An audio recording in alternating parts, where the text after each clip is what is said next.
Welcome. A Shona in Zimbabwe? No such a thing exists. This is an image of a muntu. What is a Shona? Is it Sona, Tshona, or Shona? Where did the so-called Shona come from? Many academic sources project an authoritative stance on African tribes, countries, history, and reality. But it's purely a propaganda stance and a pack of lies. Apologies before we continue.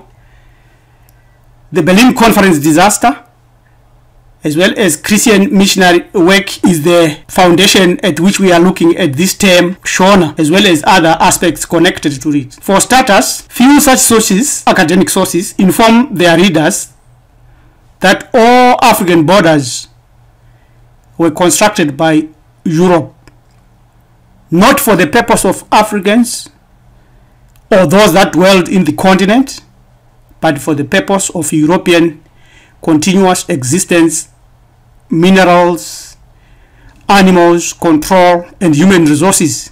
Remember, it was also during the slave trade.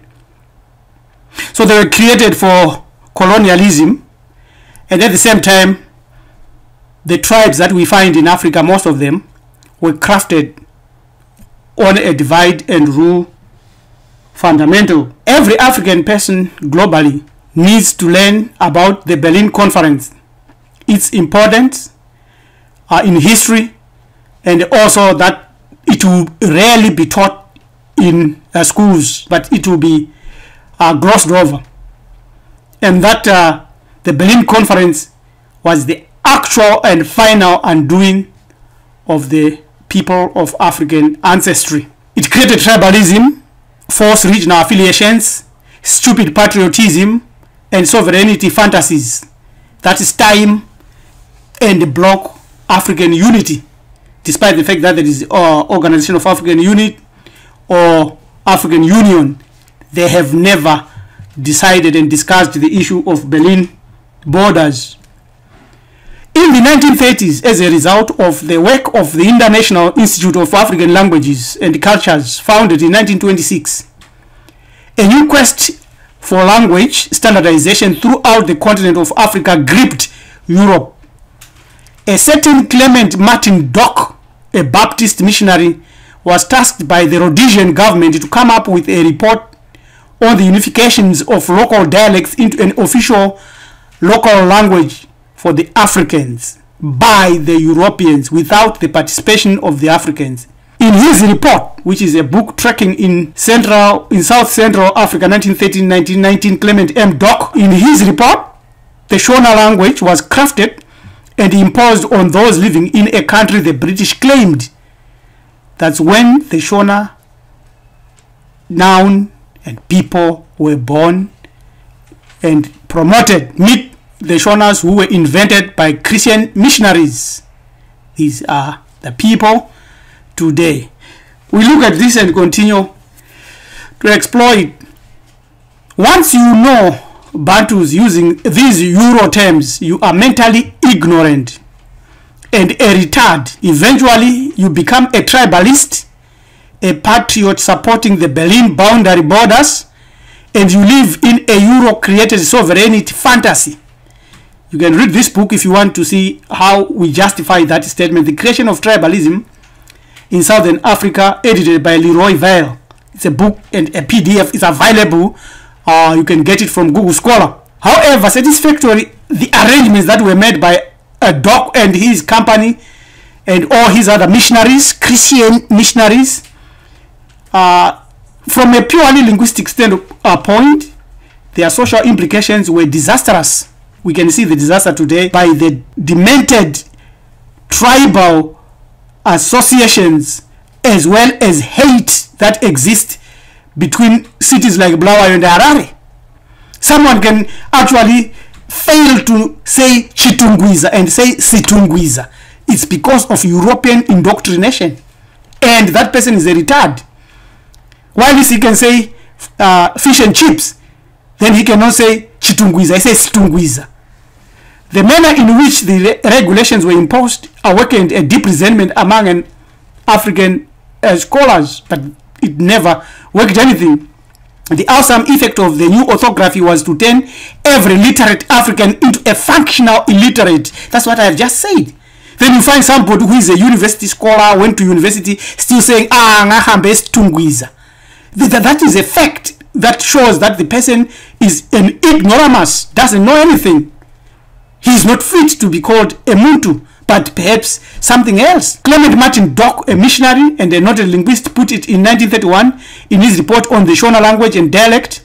Owing to the way in which the missionary work and hence language study and literal production has been developed in districts isolated one from the other, and missionary societies working independently, 4 distinct dialects have been pushed into prominence.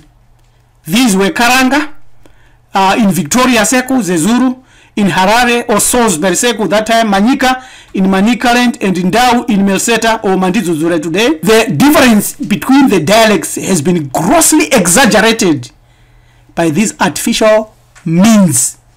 That is what M. Dock said. The differences between these dialects was grossly exaggerated by artificial means. So this is a fact that Committee Bull Ethics is not making, but Clement Martin Dock, a missionary, a Baptist missionary, made around 1931. So anyone who now goes around using the and Shona and so forth is a descendant of Clement Martin Dock and these missionaries. He is not a Muntu. When you say that and you know these facts, you are no longer a Muntu, you are something else. There is no tribe called Shona in Zimbabwe. None at all. Ethnic groups were crafted and created by missionaries at the behest of European rulers to enhance and support the Berlin Conference aim, and white settlers and missionaries created many ethnic groups out of an otherwise culturally homogeneous population in the Mwenemutapa Empire. All these people who lived in all these areas that I'm pinpointing, except a little bit here, the Ngunis of the south who spoke languages like Xhosa, Zulu, Changani and so forth, are exempt from this, but they also were divided by the same system. There is a video that we will do that will show that.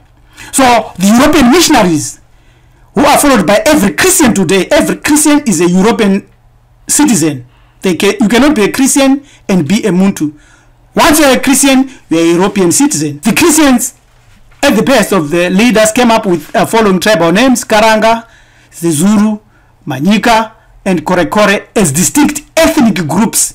But these were not distinct ethnic groups prior to the missionaries, Christian missionaries, as well as European rulers or conquerors. Capture that fact. These names have absolutely no basis within the real history of Bantu people. The term Shona was cleverly coined by whites from a number of sources. We shall show those sources. There is an estimated 14 million people of this Bantu group in the world.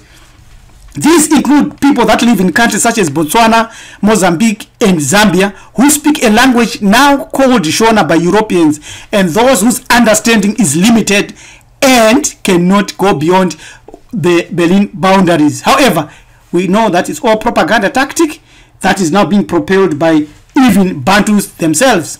So here are some of the names of the dialects that have been grouped into so-called Shona. And they are not Shona. Shona has never existed. It's a European term that we should put in the dustbin and forget about it. So there were people called the Barwe, the Bujga, the Chuota, the Duma, the Goba, the Hera, the Kalanga, the Karanga, the Korekore, Manyika, Mbire, Ndau, Njanja, Banjanja, Vanyai, Manyika, Rosi, Shankwe, Tonga, Tabara, Tawara, Tebe, Korekore, and Tonga. The Korekores and the Tongas are one and the same people. The Ungwe and the Zezuru. So these are some of the groups that you can find in this cluster that was built by European missionaries and then given the pejorative term Shona. Now, here's a question. Is it Sona, Tshona, or Shona? According to Professor George Kahari of the University of Zimbabwe African Languages Department, the term Shona is from the Indian Pali word Sona. In Hindi, Shona means gold. Why? According to Professor George Kahari, the Indians were trading as early as 1400 AD with the Mwenemutapa Empire, and they saw a lot of gold in abundance in the place that you now call Zimbabwe. Hence they called it the land of Sona or Shona. That's one explanation that comes up here. But even though if it originated there before the arrival of the Ngunis of the South, it was not a bad name if it was retained in that cover. But it was not to remain like that. So trading in gold from the Mwenemutapa Empire reached as far as India, Persia, China, Arabia, Portugal, and eventually other countries in Europe and Asia. This is what attracted colonial appetite, because they realized that they wanted where this gold came from. According to Dr. Gukwe Chivaura, so-called African historians who say that the name Shona comes from the Ndebele only play into the hands of whites whose mission is to dissociate the Ndebele from those who call themselves Shona. Now, back in 1934, Southern Nguni warriors noticed that the Karanga whom they were attacking when they ran away from Chaka were very good in hiding, and that they would go close to a tree and become invisible. So the warriors could not see them, and Mzilikazi's warriors would then say in Sindebele, meaning, where did this man go? Because he was here just now. And then some have taken this and speculated that this is the origin of Tshona or Shona. That's wrong. There's no academics there. If it is the origin, it's a nickname that should not be adopted and used. And the derivation of the term Shona, which has been given above, is quite uncertain. Some try to argue that it was first used by the Ndebele as a derogatory name for the people they had defeated, and particularly the Rozi. From the analysis of Tabona Shoko, it derives from the designation Shina, which means dirty. It can't be. If it was used, it should be discarded. If this was the name used, it should be discarded. The same as the Baholi or Baholi, which means captives. These terms should be discarded and thrown out of our language. Among the northern and eastern Shona, the only name which appeared common prior to all these Indians coming to trade gold, all these European missionaries and Christians, even Muslims or Ndebeles or so-called Ngunis of the South, is Karanga or Karanga. So that's the name that we know we can depend and use of Karanga. This is the name for the land that was found between the two rivers, the Ngulugudela, which is called Limpopo today, and Kasambabeza, called Zambezi today, as well as the countries like Malawi and Mozambique, as well as Zambia, as well as Botswana. There are some tribes to the western parts of the Great Zimbabwe, Karanga, who are found in southwestern Zimbabwe and Botswana. The Karanga, Nyai, Badalunda, Batalatole, they live in Madzilogwe or Majuge up to Jojobwe.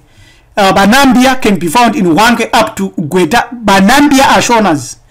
Balilima or Bawombe, Bayela are in the central district with the Baperi. And so Baberi live together with Bulilima. Also, you call Bulilima Mangwe. Mangwe is all that's the area. These two rivers, these are the rivers that we are concerned with. This whole region, which was Mwenemutapa Empire. So the oldest and correct name for the contemporary Shona society is Karanga or Karanga. The language called Shona is Chikaranga. The religion and spirituality is Chikaranga. You never can say Dodagwita Chishona or Chishona. You never say that. Why? Because it is taboo. It's not your tradition. Now, you can say it in terms of language because of European training. At least there are 25 identifiable totems with at least 60 principal praise names, or Ojidao or Isbongo, which identify members of this Bantu or group found in the southern part of Africa. And most folks who are deeply tribal and hate say Shonas or Ndebeles are mentally retarded. For they are these people that we are speaking of, the Shonas, the Ndebeles, the Tongas, the Ndaus, Shangans, are one people. Only one people. I'm going to prove it very, very shortly. Now, so-called Ndebeles, many of them carry Shona totems. I'm giving the totems here. So you got the totem Mara, and someone is called Impala. These are Shonas, if I want to use that term. But they are Karangas. Bakaranga, these people. Nzo. You hear some people called Nzovu, and they hate Shonas. But they are Shonas. Or Karanga. Dure. Simbizi. This is the zebra. Right? That's their totem. Then you've got one of the biggest of all the tribes scattered all over Africa. These are the Mlambos. This is Ziva, Dziva, Miyambo, Mazibuko, Sabe, Ngwenya, Mhlanga, Ntini, Hove, Ungwe. These are one people. They are neither Shonas or Ndebeles. They are all one people at the end of the day. Then you've got a Shumba, Asvanda, Sgauke, Chauke. These are lion. This is the totem. Mostly you find them being commanders of armies. Then you've got the totem Mof. When they are on the in Matabeleland, they call themselves Mpof. These are same Makaranga. These people. It's an island, and some of their praise names are Mtenesano, Mwendamberi, Ochera. Now you got Maposa, and they sometimes want to call them Nkala. This is Manankara, Nunku, Porcupine, and their praise name is Wamambo. Right? Shoko, it is Soko. Piri, Niwe. These are Karangas. They are pure Karangas. They are not Ngunis from the south. They are Karangas, so-called Shonas today. And sometimes they use the term, praise terms, Mrewa, Jena, Makulamiti in their praises. It's a baboon and the monkey. They connected to the divinity Jikahute. Got Nkomo, who is Stole, Moyo, Olos, Oroji. Then you got Meta or Bawoshi, which is the snake, specifically Python. Then you've got Luayo, which is Beta, Chikukwa, who are the protectors of ants and ant hills. These are the totems. These are one people. So if you can go on and research, and you find that these totems are found Gumbo. They are also Gumbo this side. Same. They are not specifically Ngunis of the south. Ngunis of the south have their totems, which we shall deal with later, which are specific for them, largely connected with ancestors, specific ancestors, because of their warrior aspects. So where did the so-called Shonas now come from? According to oral tradition and a few written records, our forefathers once lived in what is now called Khartoum, between the White and Blue Nile River in the Great Lakes area. Apparently their name then at that time were Abagoba, Ongowa, Ongona, where you get the word Nguni, right? Nguni or Goya in some books. From that place, this Goa here between the two rivers, it is said they went to this place you call Abyssinia today, and some went directly down because there were other of our relatives already living in the Great Lakes region, areas you call Rwanda, Burundi, Kenya, Uganda today. And they were led by one great ancestor known as Dzivaguru, who led them southwards. You can go to this website we are showing. So do you have any wonder then why Dzivaguru here was called Dzivaguru, and why Dzivaguru founded Matopos or Mabgadziva, if you want to be very specific? Mabgadziva, which you call Matopos or Matombo, their totems being Siziba, Mlambo, Dziva, Masibuko, Sabe, Ngwenya, Mhlanga, Ntini, Hove, Ungwe, all that. Right? That's why you find on the Great Zimbabwe bed there is a crocodile, and that Zimbabwe bed is the family of the Hungwe or the Mlambo or Dzivaguru Ngwenya totem. That's straightforward. You don't need to be a professor to understand some of these things. Now, A Shona in Zimbabwe, there is no tribe like that. We must always remember that Islam and Christianity committed worse human genocidal destruction and enslavement of Africa. The Arabs controlled the trans-Saharan slave trade, which was underpinned by Islam and is still actively dehumanizing black people by sustaining diabolical institutional slave trading on the continent today as we speak. Why would a sane man and a normal human being convert to such a religion?